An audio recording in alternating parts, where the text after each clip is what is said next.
Hey guys, welcome back to Magic TV. My name's Craig. It's 9 o'clock on a Monday, which means it's time for a 5x5. Now, this is where I take 5 subjects related to magic. I spend 5 minutes talking about each subject, and I move on to the next subject. It's quick, it's snappy. You never know what you're going to get. Now, we're back to the normal format this week. Thank you for all the kind comments about the creativity 5x5 last week. I will be doing more videos like that, but this week we're back to normal, and I am starting with a live performance video. In fact, because you guys missed the live performance videos last week, I have a bumper 5x5 this week. I'm going to be doing 2 live performances and 2 commentary tracks. Exactly, right? Everybody always says to me on the channel, the favourite thing about the channel is the live performances, so that's what I'm going to do. So the first sequence is going to be a live performance of me actually gigging in a real live gig.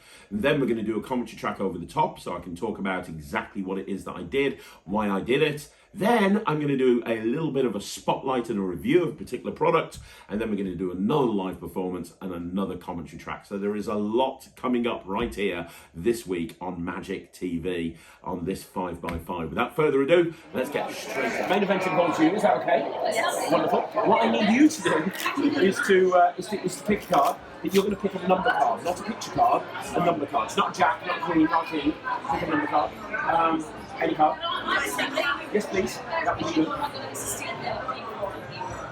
When you've got the card, show all your friends. Apparently, I'm not your friend. I thought we were bonding over this man's good. What was your name again? Chloe. Chloe, can you write your name Chloe on there for me? Big, not on this one, on that one. On the face. Not on your face, on the face of the card. Big letters, Chloe. Is that okay? Not my face. On the face of the card, yes, Chloe. Can I call you Chloe? Yes. Great, put your phone number on there as well. Hey. She's like, not a chance. Not a chance. Actually, are you done? Are you good? Yeah. Amazing. And we're going to do this. We're going to do this, Chloe. Just say stop anytime you want. Stop. So let me put the card back there. And this is kind of impossible. Chloe, I'm going to give the cards a few cuts. And shuffle. And I'm going to show you the difference, because there is a difference between sleight of hand and real magic. Now, sleight of hand basically means that the hand is faster than the eye. So look, I'm going to take one card out of the pack, this card right there, the 5 of clubs. That's not your card, right, Chloe? One card down, 51 to go. Now, this is on the trick. What's the card? So, as long as you remember your name, we're good. Okay? Although the more of these you trick, I don't know. So, most magicians name is face down and you do it face up. What's the 5? If I shake it like this, it changes into the 7 with your name on it. I love your body language. You're not going to give me a magic moment. I don't believe it. No, it's amazing. That's not real magic. This is real magic. Take half the cards there from you, Chloe, and spread them out like a magician. Like a bad magician, but that's okay. It's my fault. I shouldn't have pictured. I'm going to put the card halfway down. Just let me shove it in, so to speak. Give the cards one shuffle if you can, please. And then when you've done that, put the cards right there on the table. Right there. Yeah. Wow. Okay. That's good. I should get you to shuffle again. Watch, this is the move. Watch this. Watch this. This is the move. 1, 2, 3. It's done. You're not very impressed with it. No, you see what happened is when I did that, one card flew up in the air, invisibly. It did 6 something, so I counted. And even though the box has been on the table in front of you the whole time, there's one card underneath the box and one card over. Turn it over, have a look. OMG. OMG. Oh, I love that. I got a golf clap. A nice blind. A good quest. Well done. Now I can't tell you how that works. Obviously, I get kicked out of the magic circle again. But I can show you how it doesn't work. This is what it doesn't work. People think that I put the card on the table. I mean, you guys aren't looking. I put the box on top. Be honest, is that what you're trying to do? Because logically, it is genuinely the only thing I could do. But I don't do that. It goes here, push it in. Very good. All you do is this. Up in the air, 6 up. Well, you get the idea. It's under the box there. Turn it up.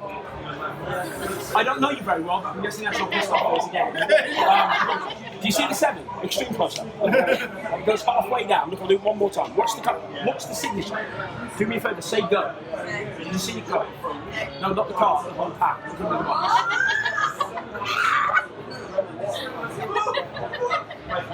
You just can't believe that one, can you? One last time. Chloe, do me a favour, put your finger on the box. I'm going to put your card down in the middle, and even though your finger's there, I'm still going to get it under the box.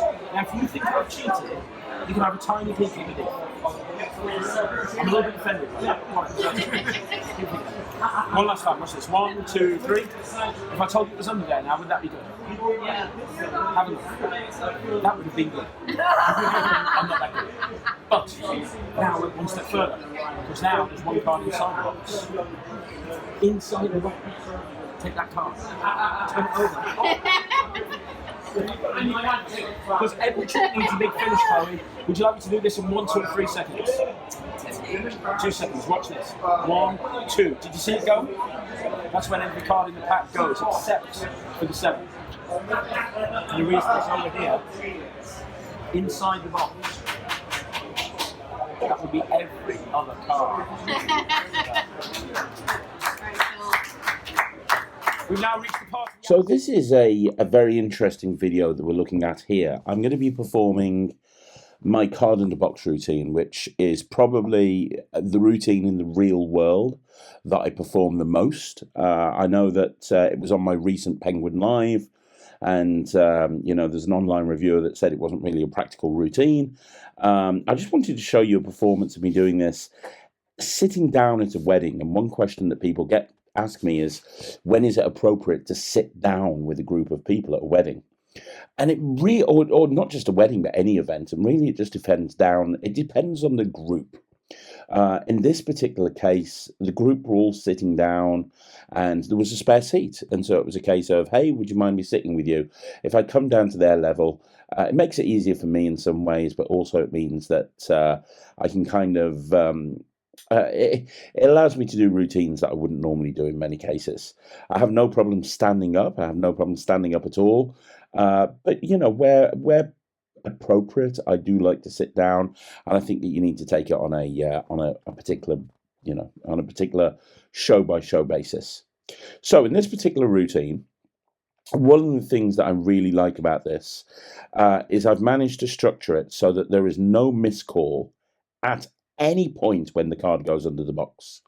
One thing that I really, really don't like, and that's really kind of been a bugbear of mine when I've been learning card under boxes in many, many years ago, was there was always a moment in the routine where there's 1 or 2 miscalls where an indifferent card is loaded under the box and you've peaked the selection that the person's made, and you know, you pick up this indifferent card and say, was your card and then name the selection. Now, the problem with that, in my opinion, is that's precisely the wrong moment to do a miscall, especially if it's the first time that the card's going into the box, or you didn't know the card up until that point, because they want to see that that's their card, especially that there's something, you know, saying, oh, your card's gone into the box and then not showing them, I don't think is convincing enough. So the routine here, I love the structure of the fact that every single time you lift up the box, you can get them to turn the card over and show that that is actually their card. And I think the important thing to take home from this is, you know, if you're learning a routine, but there's certain requirements in it that you don't think work for your performance character, then don't be afraid to work on those sequences or that particular moment in order to make it better to work for you. Now, a lot of people ask me about performing any type of routines that involve misdirection. And the biggest piece of advice I can give you is just do it. Performing something like card under drink or card under box or anything like that is a little bit like a watch steal. The only way you're going to get good at a watch steal is by getting caught over and over again. That is literally the only way. So the best piece of advice I can give you is just try it. Yes, when you're loading a deck underneath a box, you're going to get caught when you first do it. People are going to say, hang on, you just put the deck under there. It's going to happen. But the more times you do it, the better you're going to get at it. And I think the problem with magicians sometimes is they don't like to fail. They don't like to put themselves into a situation where they fail. But the thing is, if you don't do that, you're never going to do the more riskier material, because you're always going to be constantly worried about what if somebody catches this, what if somebody catches that. And the best way to get around that is just to do it, you know, just to go out there and just do it. And yeah, you're going to get found out, and yeah, people are going to see how you do things, but it's the only way to learn how to do certain routines like this, especially when you're putting a deck in the box. I mean, the whole idea of putting the deck in the box at the end of the routine is you are literally putting a deck of cards in the box in front of an audience, but they just never see it happening. And you can see from the look on their face when you take these cards out, they have no idea that that deck was going to go in there. Absolutely no idea at all. It's why this is such a strong routine. It really is. The other thing I would like to point out about this routine very, very quickly is there's loads of stuff on the table. There's bags, there's drinks, there's, I've put a Rubik's Cube thing on there for later on in the routine. There's loads of stuff on that table. Don't let that put you off from doing routines that require a table. You can always find space. I've used the smallest amount of space when I've had it available to me as a table, and it's never been a problem. So don't be afraid to move things around or find a little bit of space. If you've got a routine that requires a table, just do it. Right, I want to do a spotlight on one of the greatest packet tricks of all time. And I know I've done some magic stuffs on the greatest packet tricks of all time, and I couldn't believe I missed this one out. And what made me remember it, to be perfectly honest, was seeing a Facebook sponsored ad for a Penguin Magic video, and it was of the download to this trick. And I'm like, my God, how have I not talked about this on Magic TV?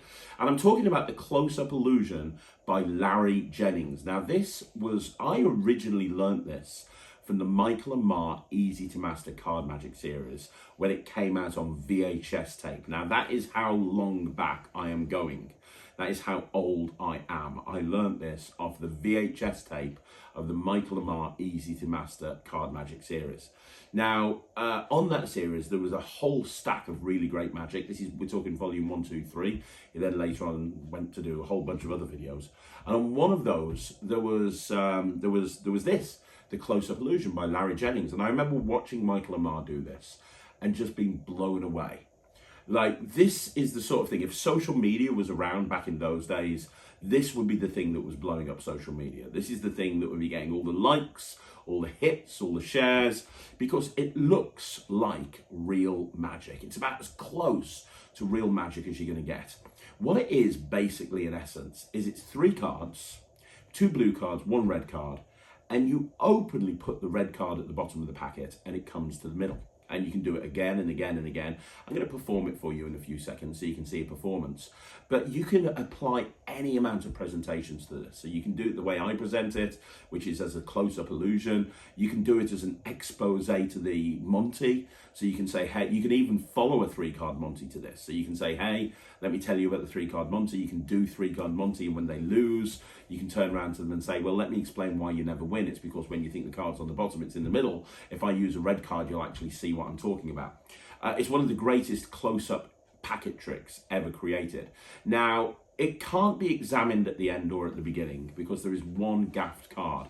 Now, the gaffed card is easy to make, and that's why it's a download from Penguin, because you can literally make it in seconds.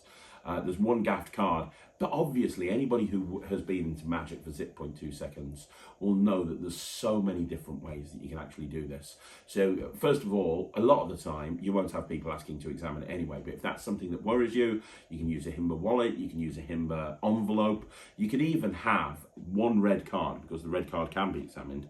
You can have 1 red card, take it out of your wallet, and you can take 2 cards out of a deck, out of the deck that you're using, the blue deck, and obviously one of them is the gaffed card, and then you can just put the blue back cards back into the deck and say, oh, you want to check those out and switch them or something. There's so many different ways you can do it. So you can get the original Michael and Mar Easy to Master Card Magic series, because obviously Murphy's have the right to those, and they are available as a download from places like Vanishing Ink and Penguin Magic and so on and so forth. But for $4.99, which is frankly very cheap for this, you can get this download from Penguin Magic. It has already had almost 500 reviews. You can get the download. You will learn this in 2 minutes flat, and as soon as you've learned it, you'll be able to perform it. You just need 3 cards. One of them's gaffed up. It takes 5 seconds to make the gaff. Half an hour later, you'll learn the routine. It is bloody brilliant. I highly recommend it. It's probably one of the best $4.99 you will ever spend. Okay, so I've got 3 cards here, and you can probably see that I've got 2 blue cards and I've got 1 red card. Now, the blue cards are actually jokers, and the red card is actually a king of spades. So we've got a king of spades and we've got 2 jokers. I want you to watch very, very carefully and don't blink. Now watch, this is an illusion. If I take that king and put it at the bottom of the packet, you can see it's at the bottom. And the reason you can see it's at the bottom is because it's a different colour. It's obvious it's at the bottom, right?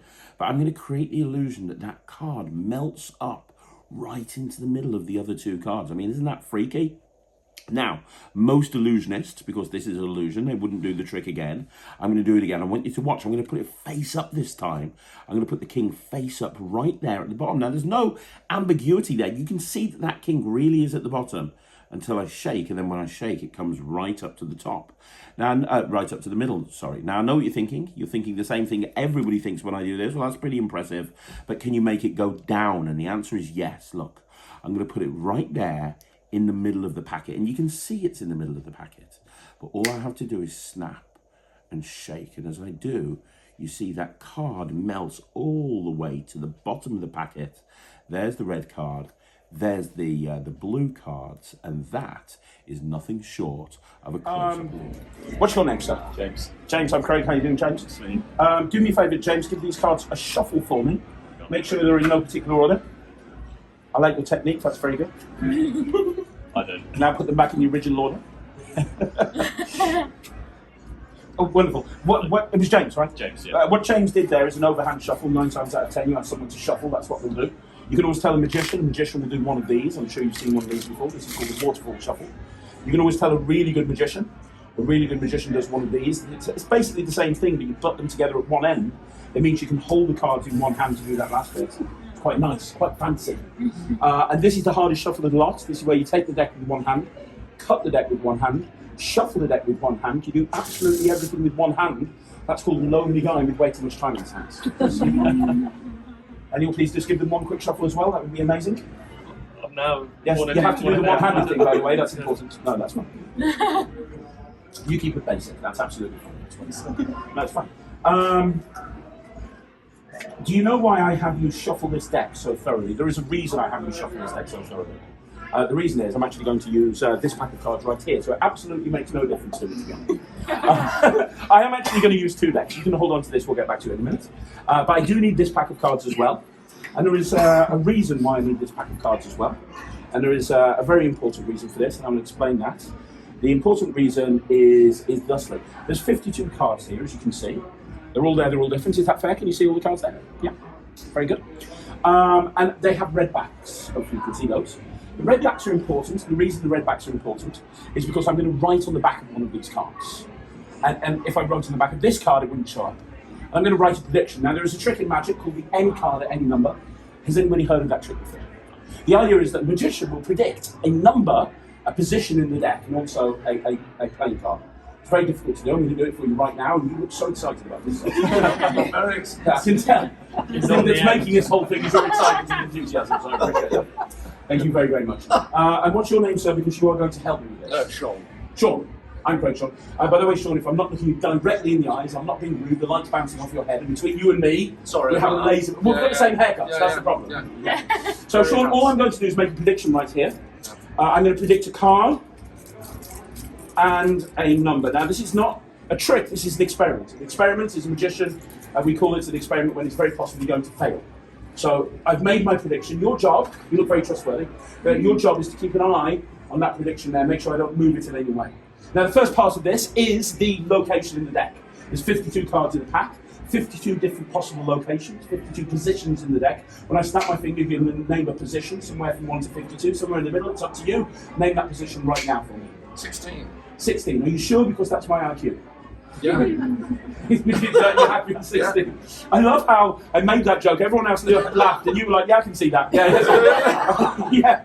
That's totally relatable. So I'm just concentrating, that's all it is. Well, here's the thing. You said 16, which is fine. Now, you're going to name a playing card. Psychologically, if I asked somebody to name a playing card, they would probably go for an ace of spades or a queen of hearts. So we're going to make it completely random. I do not want you saying later on, I made you pick a particular card. So I'm going to riffle down the deck with my thumb. You're going to say stop. Wherever you say stop, randomly we'll pick that card. Stop. Right there, yes? 5 of spades. Are you happy with that one? Good. Leave that there. So we have the 5 of spades. And we have position number 16. Now, it was 16, wasn't it? Now, first of all, you had a free choice of any card. Is that fair? Yeah. You went for the 5 of spades. You had a free choice of any position. Is that correct? But you went for 16. Yeah. 16 and 5 of spades. And before we did anything, I wrote something on the back of that playing card. Do you remember? And it was there for the very, very beginning. This is going to freak you out. I'm just going to turn it over and show you the prediction. And you'll see that I put 5 of spades and position number 16, which I think is pretty good. What do you reckon? You guys look stunned into silence. But here's the thing, it is good. It is good. But here's the problem. There is a problem with this. That is not technically any card at any number. See, any card at any number has another element to it that I didn't tell you about. Any card at any number, you have someone name a card, you have someone name a position, and the card is found in that position in a shuffled deck of cards. Now, you guys shuffled the cards before we began. You've been holding those from the very beginning. Can you open them for me with flamboyance and flair? No. Or do that, that's fine. Take the cards out. Do not change the order of any of the cards from where we shuffled them. Very good. I love how you actually took them out from the bottom of the pack. I don't know That's what okay. I've done. No, it's okay. It's my fault. Ruined your- No, it's my, no. Honestly, it's my fault. I shouldn't have picked you. Now, you're going to turn the cards face down. And what number did you say again? 16. 16. 16. You're going to deal 15 cards, turning them face up into my hand one at a time. And as you do that, you're going to count each card. We're going to count along with him for 2 reasons. Number 1, we want to know there's exactly 15 cards there. Number 2, you might need the help. I don't know. So go for I it. can't even open a pack of cards. That's 1, 2, 3, 4, 5, 6, 7, 8, 9, 10, 11, 12, 13, 14, 15. Stop. That's the 16th card. You stopped on a card. What was the card you stopped on? It was the 6 of... that was the 5 of spades, wasn't it? It was the 5 of spades, and you said 16. 16, yeah. This is the deck that you shuffled. You've been holding the entire time. This would be incredible. Yeah. Absolute impossible. Turn it over and have a look. Not having that. Not having that. That is ridiculous. Okay, so the reason I wanted to play this footage is because this is a routine that has appeared on my new project with the 1914 called Forecast, and it's a project all about memorized deck magic. However, this particular routine also appeared in my Penguin Live lecture, and I also did it at my lecture at Blackpool, and I also did it at my lecture at the Magic Circle, where I got a standing ovation. And I know a particular review recently has said that none of the material on the Penguin Live was practical in any way, shape, or form. So I thought I'd kind of show this particular routine for a couple of reasons, just to show, one, this is something that I absolutely do in the real world all of the time, and it's designed for use in walk around, in gigs. Here I am performing where I've got a group of people standing around. I'm not really using a table, and I'm performing the routine. It's designed to be used in the real world. I think the reviewer said that because the routine uses 3 decks of cards, it's not practical. Well, from my point of view, and I think this is a very important thing to consider, you do whatever you need to do in a working environment in order to impress the audience and in order to get the best possible performance that you can do. And if that needs 3 decks of cards, then so be it. I mean, it's not like they are aware that you're using 3 decks of cards. So it's a really odd point, but I just wanted to go through this routine for you. So please notice there's a deck switch involved. Yes, there are 3 decks of cards, as the reviewer pointed out, and there's a deck switch involved. Now, the deck switch happens at the very beginning on a gag. And I think the most important thing about deck switches is if you're going to switch a deck, you can find the most expensive method out there, because there are some very expensive methods to use that you can use to do deck switches, or you can literally just put your hand in your pocket, which is all I do in this routine. And in a lot of routines that I do that require a deck switch, I literally just put my hand in my pocket. The other important thing is that when you're switching a deck, you want to have time misdirection. You don't want to switch a deck and immediately start to use it. The nice thing about this routine is the gentleman shuffles the cards, and then something else happens, and while that's happening, they're just holding the cards the whole time, so that when you get back to that later on, it's not an issue. Now, the other thing is, if you're you can see here that I'm writing a prediction down on the back of the playing card, apparently. this is an angly thing. I don't want anyone to see what is being written on that card. So notice I take a step back from the people I'm performing at. I take a step back when I'm writing the prediction. I take a step back into the group when I've finished writing the prediction. Also notice when you're dealing with a group of people that are really spread out, it's important to try and focus your attention on everybody. So you notice I started off with the gentleman to my right, but the guy with the shirt, I got him involved in the routine as well by talking to him about shuffling cards. I'm basically trying to get eye contact with every single person in this group. I'm trying to get one person to name a number. I'm trying to have another person name a card. I'm trying to make it as inclusive for everybody as possible. And I think that's important. When you're performing for a large group of people, you do want to try and get everybody involved in the performance that you're doing. So, one of the really strong points about this routine is that you have a free choice of number. Not necessarily a free choice of card. It feels like the choice of card is free, but it's not. The number, however, is free. I always try to justify, if I'm not having somebody just name a card, I do try to justify the reason, so to speak, why I want them to go through a different method. In this case, I'm talking about, hey, psychologically, most people name one card or another card, blah, blah, blah, blah, blah. You know, I don't want you to think that. So as long as you justify it, it's absolutely fine. Now, this is, I love routines that are multi-layered. I love routines where the audience feels like they have seen the end of the trick, but it's just the beginning. This is a perfect example. You know, I've predicted the card and the number in a really strong way. And it feels like the trick is over. And in all honesty, you could actually do that as the trick and be done with it, and it wouldn't be a problem.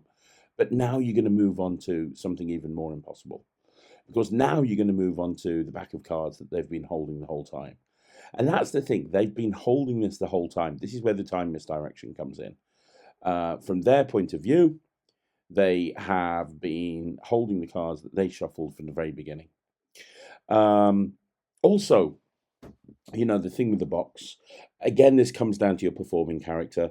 Know your performing character. I'm a kind of a cheeky guy. I like just having fun with people. So because I'm a cheeky guy and I like having fun with people, I try to have that come across in all of my performances. That's kind of really important for me. So now you build up this moment, you build up the impossibility of the moment, and think about it from an audience's point of view. You know, they name a number, they name a card, they've shuffled a deck, they're dealing down to that number, you haven't touched the cards. It's a very strong moment. And notice I'm not having him turn it over just yet. I want to build up that impossibility one more time.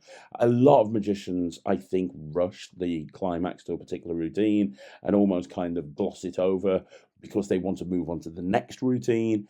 And really sometimes you need to just set the stage and let people just do a bit of a recap and let people know exactly what the situation is that they're watching right now. That's very important. So yeah, I think the take home from this particular performance is when you're performing to a big group of people, make sure that you're trying to include as many people as possible. Don't be dissuaded from an effect just because it uses 3 decks of cards. And if you are using a deck switch, try to make sure that you've got the time misdirection between when the deck switch happens and when, you know, you're actually doing something with the deck. It's that kind of that concept of the perceived moment of magic and the actual moment of magic. The perceived moment of magic is when they're dealing through to their card, which is at the number that they named. The actual moment that that's happening for the spectator's point of view is when you're switching the deck, because you're setting everything at that point to work in the routine. So there you go. Hope that helps. So there you go, guys. That is another 5x5 in the bag. That's another 5x5 in the bag. Thank you once again for joining me right here on Magic TV. Don't forget, you want to see more videos like this, like the video, subscribe to the channel, leave a comment down below. I'm going to be back again tomorrow I'm going to be tomorrow with another video. Don't know what's coming up, no idea, but I am going to be back tomorrow with another video. So once again, thanks very much for joining me. I'll catch you again soon. My name's Craig from Magic TV.